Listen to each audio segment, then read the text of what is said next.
So I referenced this book before. I referenced it in my Women Have Terrible Sex Lives video. Writing romance fiction for love and money. I have it right here, so I know what the title is. I'm not going to stumble over it. I'm going to stumble over it. I always do. It was written, by the way, or not written. It was published in 1984. First copyright 1983. Okay? Bear that in mind. At the time when I had done my Women Have Terrible Sex Lives videos, I only read 2 chapters of it, and I already got a sense of where the book was going. I finally finished it, or at least got through it. It is why the romance, or even not just romance. First of all, it is why romance is the way it is today. Full stop. Is because of what she is saying in this book. It is also why the industry is dead. I know, crazy. But let me just try to summarize this book a little bit. It is basically a self-help book for writers. Trying to remember what the word is. It's a manual on how to write romance novels as told by a 60, 70-year-old woman in the 80s. It is also a woman who, she herself was a writer. I don't think she's alive anymore, obviously. And so a lot of the advice that she gives on how to write falls under my don't take writing advice from writers video, right? It's all things like, okay, yes, I get it. That is how you write. That is great. That doesn't work for everybody. She would describe things like having, because this is the 80s, right? It was having whole cabinets full of research, and you need to have outlines. She insisted on it. That sets you apart from a professional writer versus a amateur in her mind, right? And she taught writing classes in a school in California. I forgot which one. So yeah, I think Stephen King would completely disagree with her, and Stephen King being who he is, and I don't agree with Stephen King, so don't take writing advice from writers. We'll just start there. Her writing advice was like, oh, cool, you're trying to teach people who just inherently can't write to write. Okay, fine. I guess there's a market for it. And that was the problem. Is what happened here is that in the 70s, the romance genre blew up and became really commercially successful. And so they asked her to create a manual on how to get more people to write in this genre. And most of the advice, by the way, contradicts what's coming out today. She says things like, we're done with things, this great quote, it was, let's see if I can find it, right? Love at first rape. She's like, no, you're not allowed to do that. Yeah, I know. But then there are some other fascinating things, like her examples of sex scenes and her ideas behind how you write them and what you do, and some of it I agreed with. Like, she was like, don't use clinical words and try to be more euphemistic. But then she got into it of like, try to find a more original, creative idea to describe male junk, essentially. And I'm like, you're getting a little bit too weird. Like, she's like, I love the sea, so I describe the swell of the ocean. You know where this is going. I'm like, okay, honey.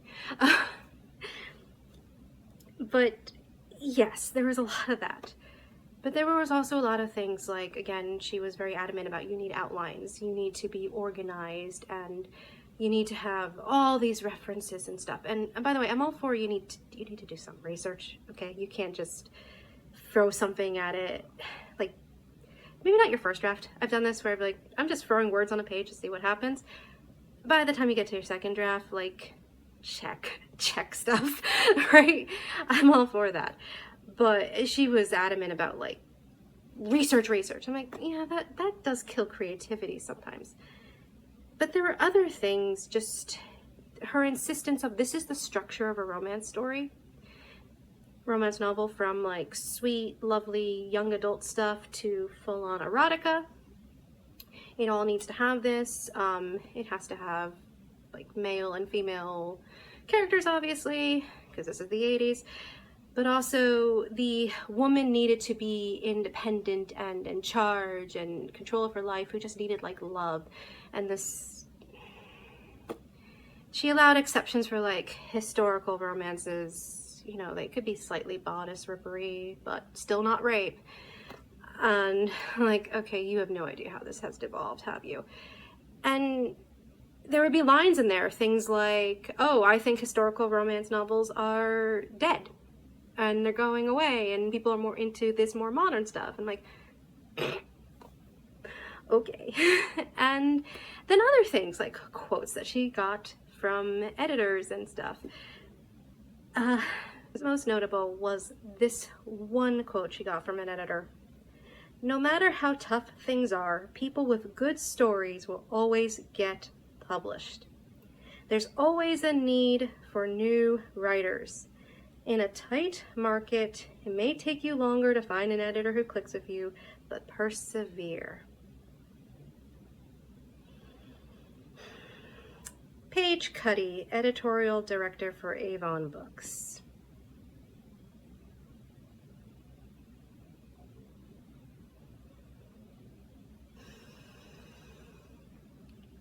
(1983), guys. 1983. Yeah.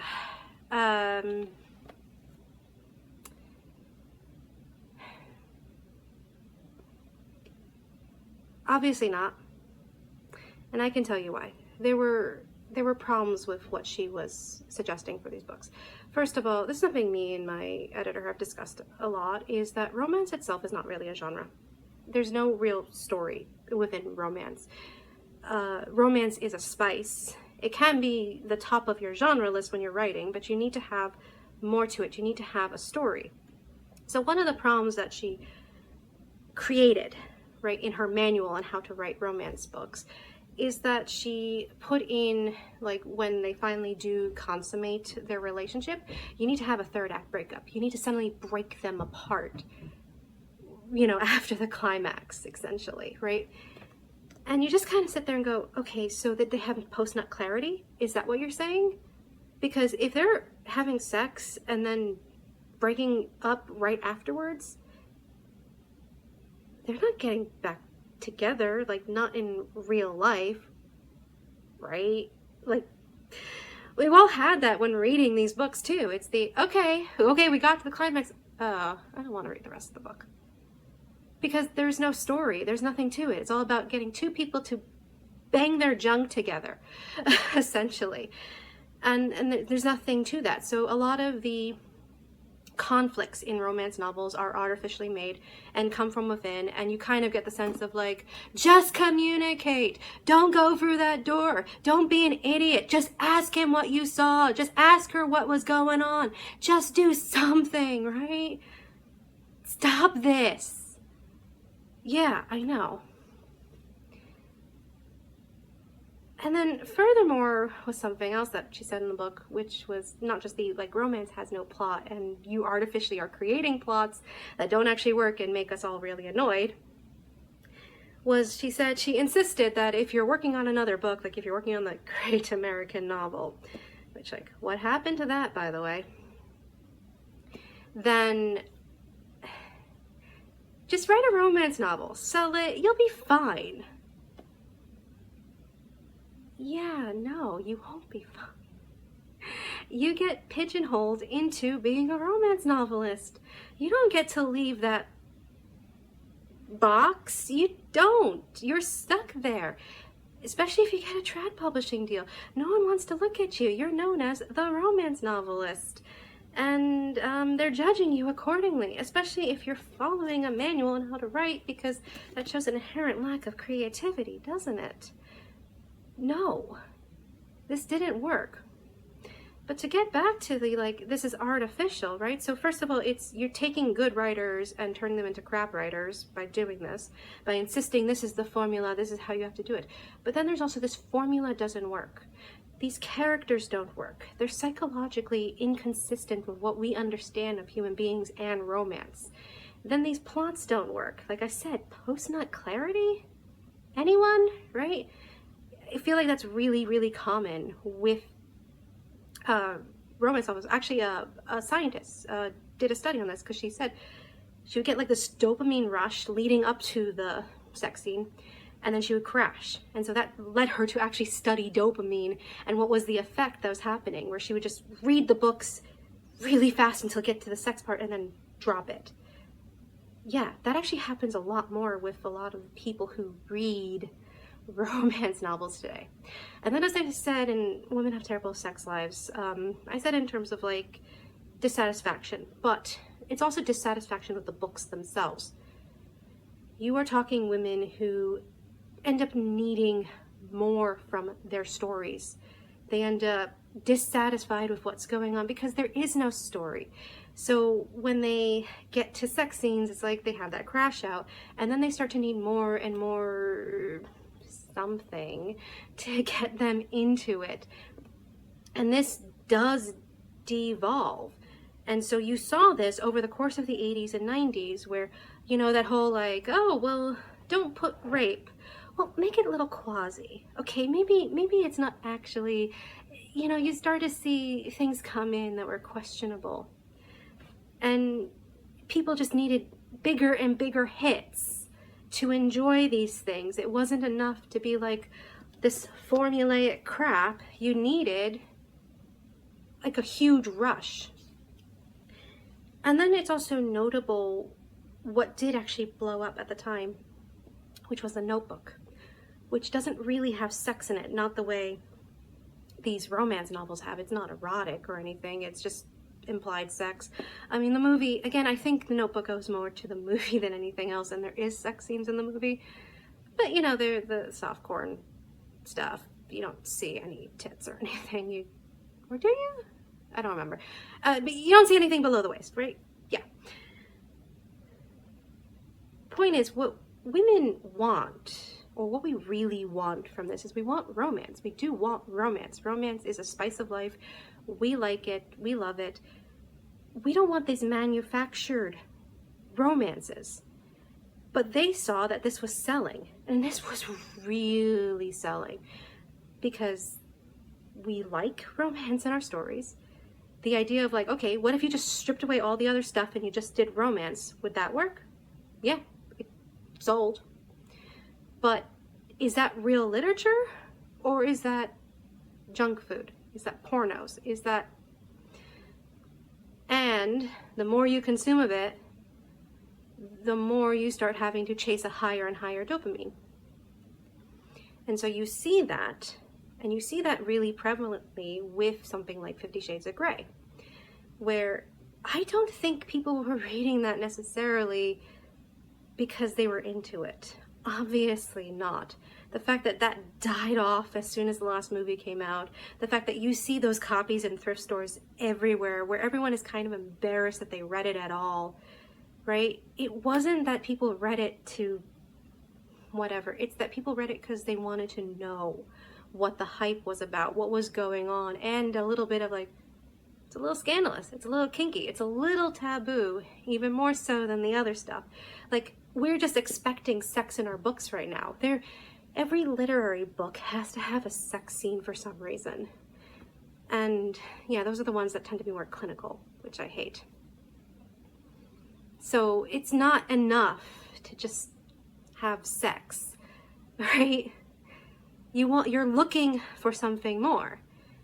And since they've dialed it down to a formula and said this is what it is, without understanding what it actually is, then you start to get into the romantasy genre until you get to its final form, which is taboos of taboos, bestiality and rape. And I mean, And PDF file rape. There is a book series that has that. I will not even talk about it because it's disturbing, right? And it's to the point, actually, where Alchemized, which I've talked about before, excites people, not because of the sex or anything, but because of the romance. And surprisingly, in writing romance for love and money, she forgets how to describe how to write romance. And you realize, no one knows how to write romance today. And so the book industry is failing because they threw everything into the romantasy genre. They've basically dumped every other genre and to focus on romantasy. And so they've pissed off audiences. They've pissed off their fantasy audience. They've been pissed off their romance audience because they're not necessarily into that. And almost everyone has left. And so you're left with absolute degenerates who skim read to get to the good bits and don't actually read. And yeah, my rant from last video, right?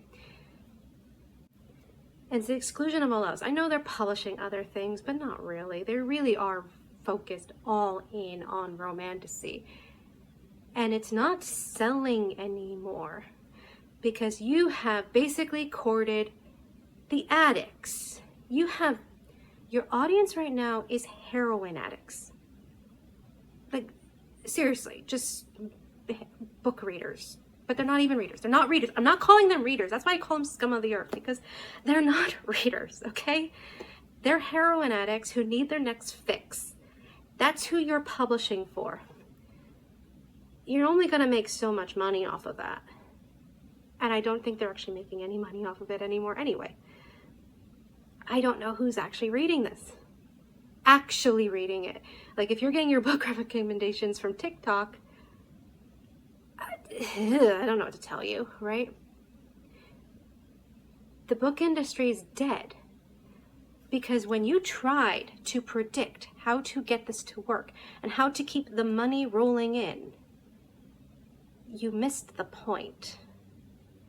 And you couldn't predict it. I mean, everything that she tried to predict in this book was absolutely wrong. And it's astounding how wrong she was in her assessment of things. And that's because she just couldn't read the room. Because she went, well, there's so much money to be made. And the publishers went, there's so much money to be made. We'll just keep this gravy train rolling indefinitely. And it had diminishing returns. People stopped reading, so they got to the next thing. And people read that, and then they went, okay, this is it. No, so the next thing. So now it's Monster Dick and Barnes & Nobles. And no one's buying that either. Because what's interesting about the Minotaur stuff, whatever it's called, is her other books didn't sell as well. Everything after the Minotaur didn't sell.